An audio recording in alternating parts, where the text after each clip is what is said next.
So last week, we started with the Buddha's first teaching, which was the Four Noble Truths. And the fourth Noble Truth is the Eightfold Path. And so we'll go into more detail about that. So you have a couple of handouts tonight. One is the regular one that'll be about the Eightfold Path. But I thought I would start with the handout describing meditation.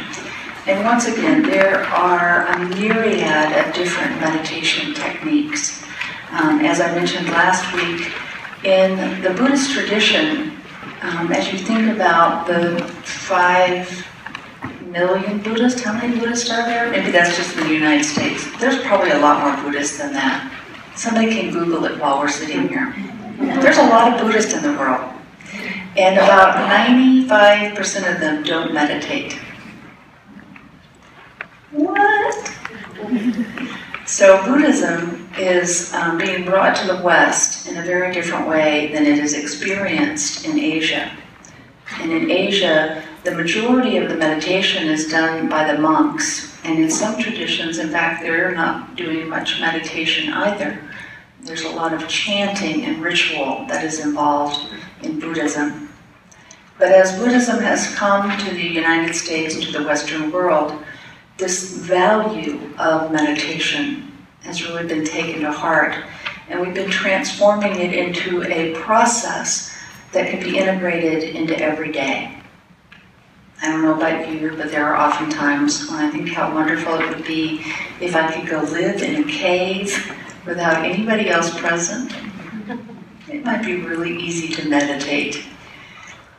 But even more important is to learn to meditate in our everyday lives. It doesn't have to be about sitting on a cushion in the lotus position. It can be about driving in your car or standing in line. So taking to heart that there's a way to make meditation easy is the main message I have for tonight.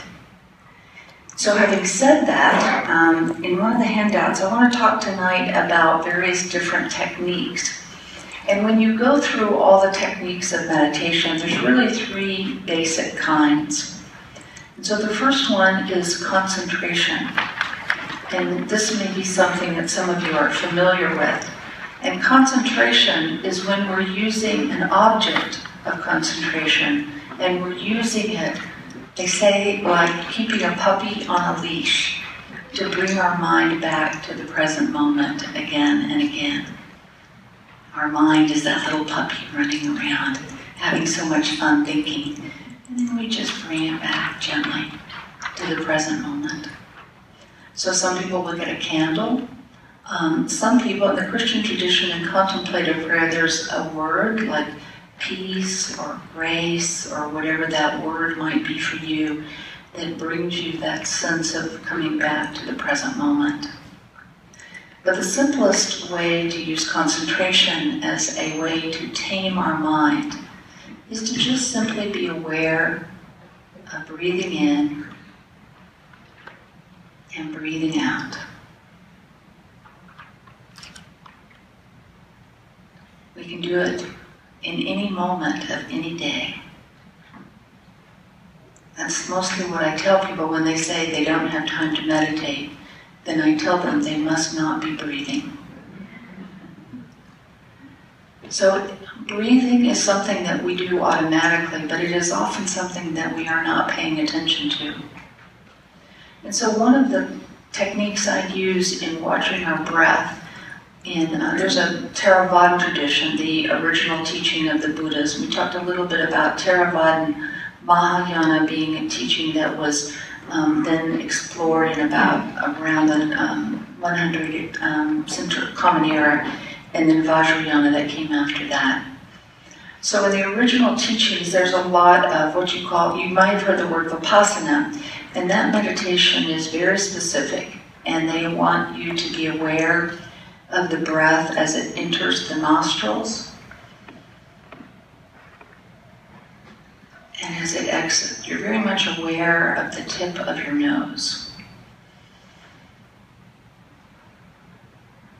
And some people find that very easy to do.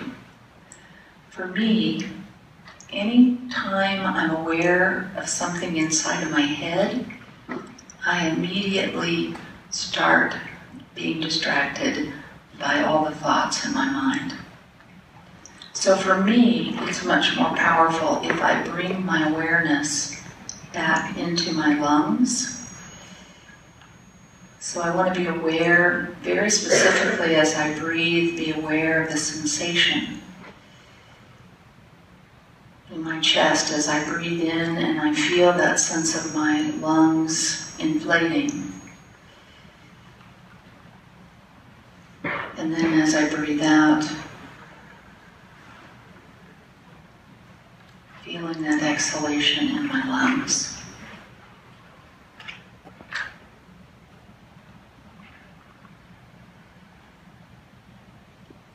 So I encourage you to find whatever practice works best for you.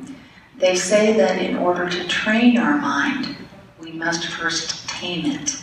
And so concentration can be the way that you do that, just coming back to the breath again and again and again. And then the second type of a meditation that is often taught is what we have been doing here at the very beginning, which is this natural awareness meditation. I primarily practice Dzogchen, which is a type of Tibetan Buddhist meditation, and they call it the comfy cozy meditation. And so what we're doing is we're sitting and not necessarily focused on the breath. Instead, we're being aware in a way that is distinctly different from our thoughts. So we talked a little bit last week, but I want to go into more detail about this word mindfulness. We're supposed to be mindful, or at least that's what the Huffington Post says. So this word mindfulness is sometimes a word that is translated from the Buddhist sutras, but it's a little bit misunderstood in our culture, because mindful of, a lot of times people, it's even described by some people who are teaching mindfulness as you become kind of labeling exactly what you're doing. So we'll say, well, I'm going to be mindful while I wash the dishes. I'm picking up a dish, I'm putting it in the soap, kind of like you're doing a little travel log of your life. And sometimes people find that helpful, that it gives their mind something to do. But this natural awareness is actually a deeper practice. You're still being present in the moment, but you're not narrating what is happening and focusing on the narration. So as you're washing the dishes,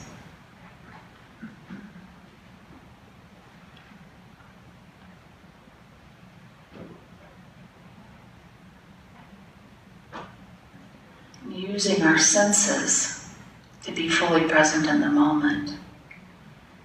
In that moment when you're picking up the dish and feeling the sensation, the tactile experience of it, the motion of your arm moving. You might be aware of smells or sounds in the room. But we are practicing not labeling. We're practicing just simply being aware. And as I talked about last week, sometimes it helps when I'm doing this awareness practice to, I think of spacious nowness awareness.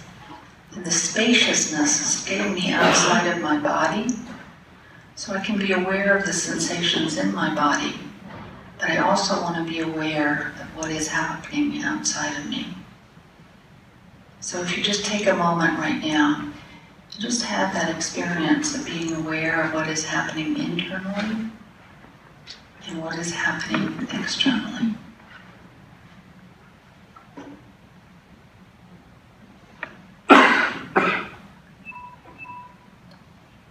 Sounds.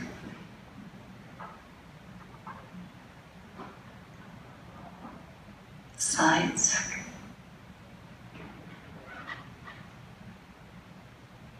Sensations.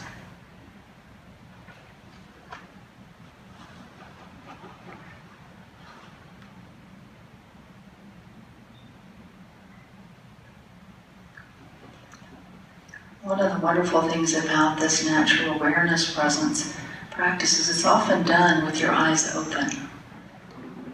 So you can just be sitting in your car, gently gazing forward, not staring at anything in particular.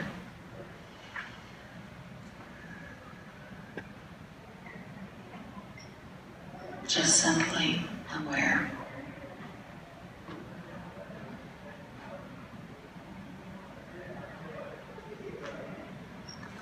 It's almost as if in natural awareness, sometimes you can experience a sense of allowing your peripheral vision to sort of open up more broadly.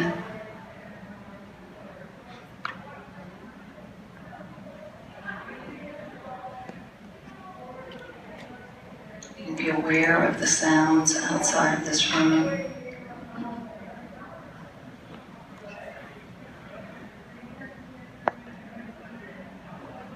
Aware of when a thought arises.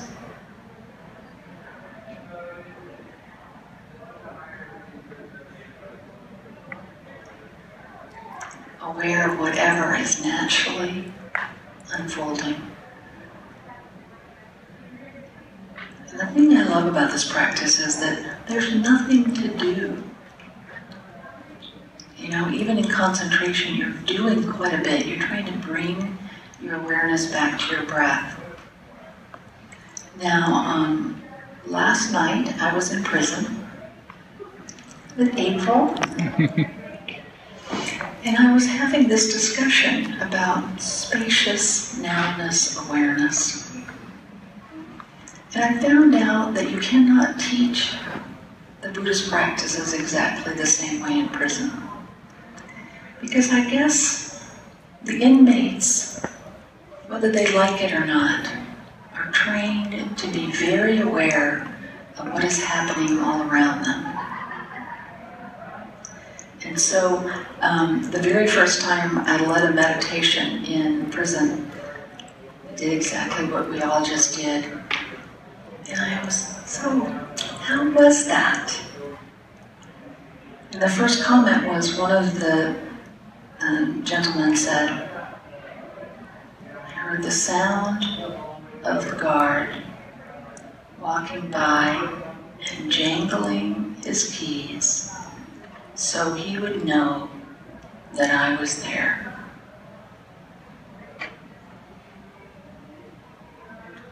And so I thought that was so poignant because it gives me an opportunity to realize that I hadn't even heard that.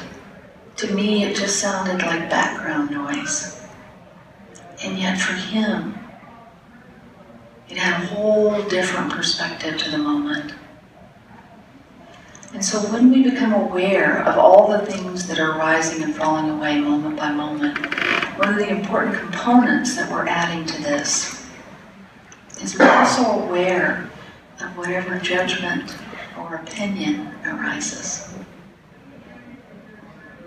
Oh, I like that sound. Today in prison we were discussing the beautiful smell of bacon. Even the vegetarians admit it. Don't you love the smell of bacon? There's just something about it. And somehow the smell of Brussels sprouts just doesn't quite evoke that same sort of response. So we just be aware. Oh, I like, I don't like. I think this is good, I think this is not good. We start to realize how we navigate our entire world by trying to hold on to that which we like and try to push away that which we don't like. And in Buddhism we talk about and everything else we ignore. And so this practice of just natural awareness that is beyond conceptual thinking, it's just aware of awareness itself, gives us this opportunity to sort of relax into whatever is happening. Instead of trying to push and pull our experience, we can just simply be aware of whatever's happening. And so we have concentration that can help. Even the good Tibetan Buddhist monks who have meditated for a long time, they'll say sometimes when you're sitting in natural awareness, it can feel like it's a little vague. And so you can come back to focus on your breath. And then when you're ready, let it go. And the third component is positive imagery. And this is one that is so powerful when you're starting out, because sometimes when our brains are just racing along, it gives them something to think about. So each of you here, even if you don't have a cape, you have a superpower. And that superpower is your imagination. And so in positive imagery, we harness the power of our imagination in order to be able to shift our brain. Actually, it rewires our brain to have a natural tendency towards more positive perspectives, loving kindness and compassion. You can actually cultivate an experience of loving kindness and compassion. And so those are some of the things we'll be working on later on in the class. But we often use our imagination to try to think about the worst case scenario. Or is that just me? Anybody else? Oh my God, there might be a tornado. What are we going to do? A friend of mine just told me that when she lived in California, whenever she went in a building, she was just sort of thinking, okay, if there's an earthquake, how am I going to get out of here? Now that actually might in California be a good thing to be thinking about. But most of the time, when you start being aware of all the things your imagination has come up with, about 99% of them don't ever come true. So we can sort of start to sort through that a little bit. But imagination is like a muscle. And so the more you utilize it, the better you get at it. So even if it feels weird and awkward and like you're making it up, give it a chance. Give it some time. I always want to mention a man by the name of Matthew Ricard, the happiest man in the world, because he's practiced loving kindness for 30 years. So his brain scan says that his brain is wired very differently than 99.999% of the brains in the world today. And that is simply because he spent 30 years cultivating, imagining a sense of loving kindness. So these are the powerful 3 things we're going to talk about. We're going to try them out at different times. And there's a handout, and I'll refer back to this in a little bit. But now I want to dive into the Eightfold Path. And so we can really get some juicy stuff going here. So when we talk about the Eightfold Path, the one thing that I love about Buddhism is truly about behavior, not about beliefs. The Buddha said in every teaching, don't believe what I'm saying just because I'm saying it. You have to try it out for yourself and see if it works. And so the Eightfold Path is like that as well. I'm just going to tell you that for 2,500 years, there's been somebody practicing the Eightfold Path every day for the last 2,500 years. But you're still going to have to try it out for yourself, because that is not enough to know. It doesn't make a lick of difference if you don't practice. And so it's helpful sometimes to break it up into 3 components. So you have the Eightfold Path there, and as I said on Sunday, it's not like a finish step 1 and go to step 2, finish step 2 and go to step 3. In Buddhist iconography, it's often displayed as a wheel with 8 spokes, each one moving you forward, moving you into this awakened state of being. So you can start anywhere, in any moment, whatever needs to be done. And so those 8 components, that I like to call them, can also be broken up into the first couple in wisdom, and then the middle part as ethical behavior, and then lastly, meditation. So the mindfulness of it, the concentration, the way we show up, and just simply be aware in everyday life. So tonight, I want to talk a lot about those first 2 of wise view and wise intention. And some would say that wise view is the part of the Eightfold Path that is the infrastructure for all the rest. So if your world is working great and everything is running along hunky-dory, then maybe you don't need to consider what view you have had of yourself and the world around you.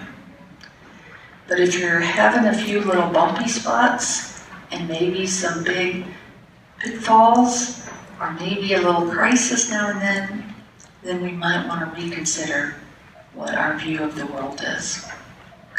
And so I told this story on Sunday, and I did feel really badly. Well, no, not really. Shirley Stewart was my favorite bully. As I said on Sunday, I was a super sickly, red-headed, freckled, allergy-prone. I am like a walking billboard for a, afternoon movie of the kid that gets beat up. If you weren't a bully, you would probably want to beat me up. Spiky little legs, little scrawny, no confidence. I only had to walk 1 block home from where the front of the school yard was, the school door, to my door. And Shirley Stewart always seemed to find me. And she didn't ever hit me. She taunted me. And it was those words that were what stayed in my mind. And whether you were a bully or you were the one bullied, we have these childhood memories that often stick with us. And so as I said on Sunday, what Shirley Stewart taught me that I so believed and took on as who I was, that it wasn't until a few years ago that I even remembered Shirley Stewart was the one who did this. But I really did it to myself. Shirley Stewart just said that I was ugly and stupid and everything about me was wrong. I was not athletic. Shirley Stewart was the one who always got picked for the team. Is this not a poster of the kid you want to bully? I am the perfect person. And so I truly believed, and it was so ingrained in me, I just knew that I was unlovable if I acted and behaved and was who I truly was. I had somebody telling me every day for several years that that was the case. And so it only took me 2 or 3 decades, so I want to be encouraging to all of you if you haven't gone through that yet. There's hope. There's hope. But it is so eye-opening of what we carry with us. There's a story that is told in Buddhism of 2 monks that come to the side of a river. The monks in this story, as in many Asian countries today, are not supposed to touch women. In fact, if you go to Bangkok, where there are many monks, because there are so many English tourists, they make up little signs of a woman trying to touch a monk, and it says, "Women don't touch monks," with a big X over it. Really? So you're forewarned if you go to Bangkok that you're not supposed to touch the monks. The men, you can hug them, you could go give them a big slap on the back, you can fist pump them, you can do whatever you want. Women, no, can't do a thing. So this was part of the patriarchy that got integrated into Buddhism that was not part of the original Buddhist teachings, because the Buddha actually allowed his stepmother and his son and many women to be in the monastery in the forest. So the story goes that two monks are coming to the side of a river and they're about to go across. And a woman comes up who is not going to make it across because the current is too strong. So the older monk says to the younger monk, "We're going to have to carry her." And the younger monk says, "I'm not doing that." And the old monk said, "Okay." And so he picks the woman up, he carries her across the river, he sets her down, and she goes on her way. And the younger monk is so pissed off. You're the older monk, you're supposed to be knowing what the rules are. He just shook his head, and they walked along. And about an hour later, the younger monk, his anger, frustration had festered and boiled. Resentment had taken over him. And he finally turned to the older monk and he said, "I still can't believe, and I can't get over the fact that you touched that woman." And the older monk said, "I sat her down an hour ago, and it is you who are still holding on to her." And so that seems to be so symbolic of how we each hold on to stuff that we have long since ceased to benefit from. And so this whole practice that we're talking about is an opportunity to let that bubble up, to see it more clearly. Wise view is often called clear seeing, when we can be compassionately honest with ourselves. When this stuff comes up, it can be embarrassing, it can feel shameful, and this is not the intention of the practice. The intention of the practice is to find that love and compassion for yourself, to see yourself and your views more clearly, so that then you can transform that love and compassion and be able to share it with others. So tonight what we're going to do is we're going to have a little exercise here. And one of the things that we want to talk about, and I'd love if everybody, I have some extra pens up here, and before we start talking to each other, I'd love for each of you to have just like 5 minutes and to reflect on these two couple of things. First of all, we want to talk about what we value, because that is sort of the view that we have of the world. You might value money or family or being on time. Okay, that's something my daughter values. You might value something else. Whatever it is, there might be something that you value, and that may or may not be what shows up in your life. It may or may not be the way that you operate in the world. And so we just want to have a moment to reflect on that. If you could only say 3 things that you value, what would they be? And then the second question is this idea of, what are you hanging on to from your past that is no longer serving you?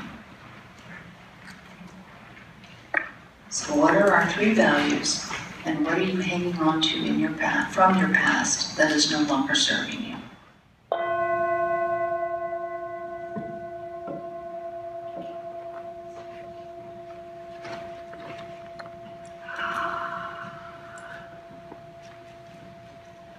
So now for more advanced practice that we're going to do later in the class, we're actually going to try to be aware and be interacting with another human being. same time. That's really hard to do. I almost set myself on fire here. So I'm going to move this near Mr. Buddha, who's hopefully not going to catch on fire as easily as I am. Okay. All's better now. One last thing I wanted to talk about before I open the floor to questions is when we look at ethical behavior, and that is the wise speech, wise action, wise livelihood. These are some areas where we can start to explore how might we take some baby steps in our everyday life to just sort of tweak the way we interact with the world. So one of the best ways is to talk about wise speech. So wise speech is not just about the words that come out of our mouth. They are also about the things we say to ourselves inside of our head. And sometimes it's an eye roll, or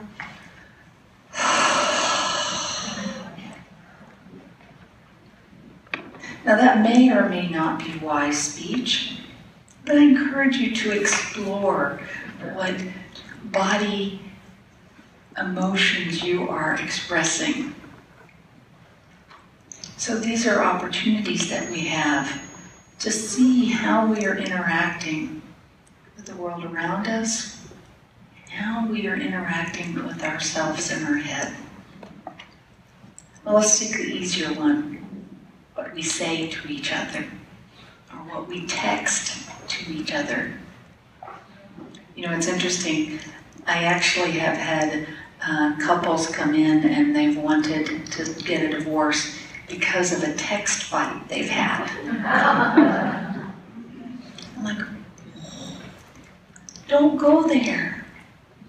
Texting can be really confusing. As we think about all the ways that we communicate with another human being when we are face to face, and how even then we are misunderstood, a few little characters on the screen can really piss you off. Or that might be just me. So we're going to look at wise speech, and that's going to be your homework for the week, is to really explore the ways that you are interacting with the world around you in the way that you communicate. So it might be words, it might be the physical way you are reacting, it might be the way you text, or that moment you hit send to that email. So there is an easy little Buddhist tip of a possibility that you might explore, that before you hit send, before the mouth opens, that you ask these 5 questions, and it's easy. Think, is it true? Is it helpful? Is it inspiring? Is it necessary? And is it kind? And the wonderful thing about this practice is that it will take you so long that you'll probably decide to just I'm done. Your moment will have passed. Whatever great thing you are going to come back with and really get them, yeah, it'll be done. So these ways that we can look at very subtly how we are using language to create the world in which we live. I mentioned this on Sunday, and I find it to be very interesting to explore the ways that we use gossip as a way to bond with others. It's always great to have an ally when you're really unhappy with someone. I had an opportunity to be at my stepson's wedding with my ex-husband, who I hadn't seen for 11 years. And as I was getting ready to do this, I knew about 6 months in advance, and as it got closer, I was like, come on, I've done so much loving kindness for him. I'm totally over it.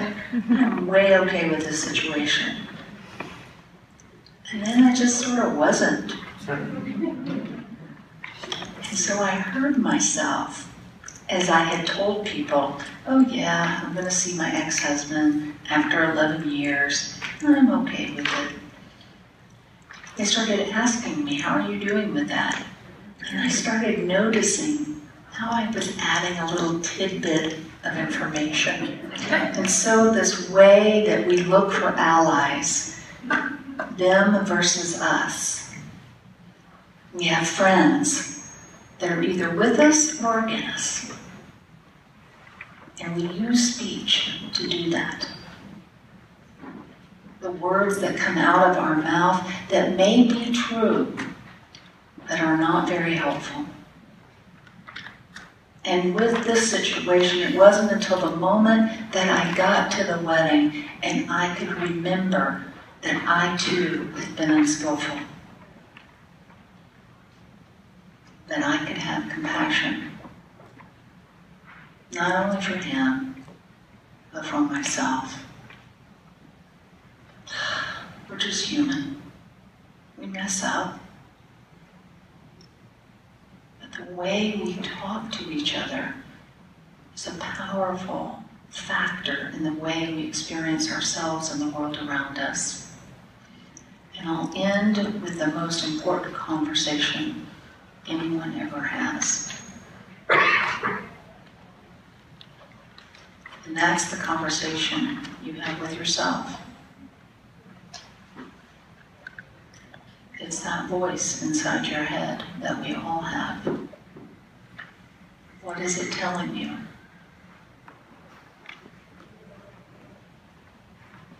I always encourage everyone, if you have to have a voice inside your head and it is negative and you can't seem to stop it, at least try to drown it out with a cheerleader. Someone who loves you unconditionally, someone who supports you and sees the best in you and wants the best for you and inspires and encourages you. We have a superpower of imagination, and that superpower can be used to create an inner cheerleader. And having an inner cheerleader can make the world look like a very different place. So wise speech, see what happens. Catch yourself if you're trying to get an ally. A little gossiping going on, maybe not worth the bonding that happens. So I want to end here so we have time for some questions before we close. Anybody have any questions tonight about the Eightfold Path, about Buddhism in general, meditation in specific?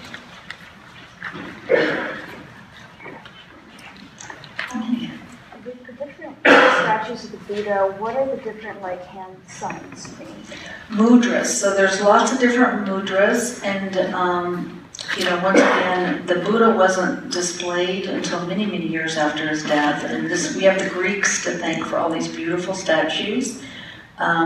Each country sort of has a different look and feel to it. This is a very traditional, I actually bought this in Bodh Gaya, which is the place in northern India where the Bodhi tree is, where Buddha attained his enlightenment. And so this is a very traditional cast. Buddha sitting on a lotus flower in the teaching mode. See, this is the mudra of teaching. And you notice that he has this he's enlightened, so he has this little pointy brain. I guess that's his head. We don't know. I don't know if his brain is in there or not, but this is he always has these little beautiful little hair things on him.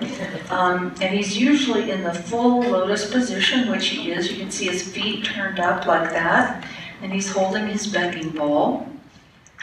So when they go on alms and they're walking around, and they would have, you'll see them in Thailand, they still do this.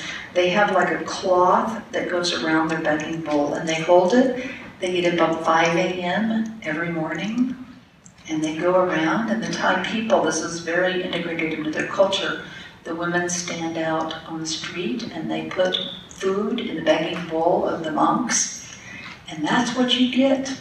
You eat whatever gets in your bowl, and if you're one of those people that don't like your food touching each other, don't be a Thai monk. It's just all mixed up in there and you know what you're gonna get. And so that's what you'll often see, the begging bowl that is included. Sometimes the Buddha is blue, he's the medicine Buddha, and what he's holding is this nectar of healing elixir. What we have in our picture here is the touching the earth. And I love what Pema Chodron says about this mudra, is it is about coming back to the earth. Almost that sense of remembering the truth of who we are. I often tell people that when you're feeling that sense of disconnected, stressed, and frustrated, go back to your feet. Feel that connection with the earth and get grounded again. So there's some other ones. Other one of my favorites is no fear. So when the hand is held up like this, you'll also, just a little bit more about iconography, most of the different countries have different kinds of Buddhas. I think I talked about this last week, that Buddha got fatter as he went east. In Cambodia, Buddha stands up. So you'll see all the Buddha statues standing up with their hand extended. The Cambodians in the villages will actually pray to the Buddha in hopes of rain. I wouldn't recommend that, but you know, who knows, maybe they're right. So that's it. You can go online, there's all sorts of, there's like 50 different mudras that you do. And in Tibetan Buddhism, they love ritual. So you'll often see a bell and a vajra, which is a lightning bolt. And so it's often talked about wisdom's means inseparable. So wisdom and compassion go hand in hand. So the bell of compassion, the bell of action, and the vajra is the lightning bolt of wisdom, of insight. So I think this is always a good way to talk about Buddhism, it is about the wisdom and insight that you get from sitting, but it is about the action, the compassionate action that you implement in everyday life. And so those go hand in hand. Chogyam Trungpa Rinpoche always says, wisdom without compassion is sterile, and compassion without wisdom is stupid. He was supposed to be enlightened. I don't know. Anyway, that helps a little bit. It's be fun. Now you'll see all the Buddhas and go, oh, what are they doing? Yeah. Yeah.